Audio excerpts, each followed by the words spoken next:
টাকা থাকলেই বড় মনের মানুষ হওয়া যায় না, আর টাকা না থাকলেও অনেক সময় গরিব মানুষেরও মনের মানুষ হওয়া যায়। তার বাস্তব প্রমাণ হলো Nahid. WhatsApp guys, welcome back to my another blog video. Right now just looking a view, অসাধারণ ভিউ। বর্তমানে আছি পৌর পার্কে, এবং পৌর পার্ক আমাদের গাইবান্ধা জেলার একটি দর্শনীয় স্থান। এবং দেশ এবং দেশের বাইরে যারা আমার ভিডিও দেখেন তাদেরকে সবাইকে জানাই ঈদের শুভেচ্ছা এবং ঈদ মোবারক। সো গাইস, বর্তমানে আছি গাইবান্ধা মার্কেটে, এবং মার্কেটে তো আসার কোনো প্ল্যানিং ছিল না, কিন্তু হঠাৎ করে প্ল্যানিং হয়ে গেল আর কি, যে মার্কেটে যাব। সো মার্কেটে মূলত আসছি আজকে নাহিদের জন্য। নাহিদের কিছু মার্কেট করবে এবং শপিং করবে, মূলত এই কারণে মূলত আসা।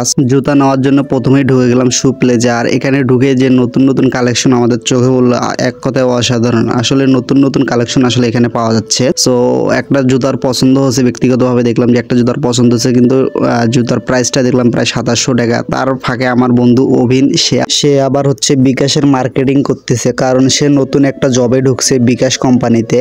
আর এইদিকে সৌমিক আবার বসে পুরো ক্লান্ত, কারণ আমরা সবাই অনেক দূর থেকে হেঁটে এসেছি। কত টাকা বন্ধু? কত? 2600। তাহলে আমাদের মধ্যে তুই সব থেকে বড় লোক এখানে বর্তমানে।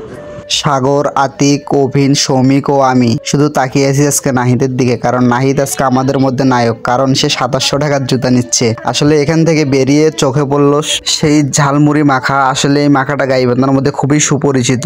যেহেতু সবাই অনেকদিন পরে, এই কারণে মূলত মাখাটা মিস করব না, সবাই একসাথে এই জন্য মাখাটা খাইলাম। তারপরে চলে আসলাম সেই চশমা ঘরে। ভিতরে ঢুকেই দেখলাম যে ছেলেটি অনেক টেনশন করতেছে, কারণ আসলে বেচা কিনা খুবই বেশি, এই কারণে হয়তো বা সে অনেক টেনশন করতেছে। আর আমরা মূলত আসছি 12টার পরে, এই কারণে জ্যাম একটু কম আর ফাঁকা, যেহেতু মার্কেট অনেক ফাঁকা। আর তার ফাঁকে এখানে অনেকগুলো আয়না ছিল, সেই আয়নাতে দেখতেছিলাম আসলে ভিডিওর কোয়ালিটি কেমন হচ্ছে। আর মূলত আজকের ভিডিওটা করতেছি স্যামসাং S20 আলট্রা দিয়ে, অনেকের শখের ফোন এইটি। আর এখান থেকে মূলত বেরিয়ে আমরা চলে আসলাম আসলে চটি কেনার জন্য। আর এখানে এসে একটি অদ্ভুত ঘটনা ঘটে গেল।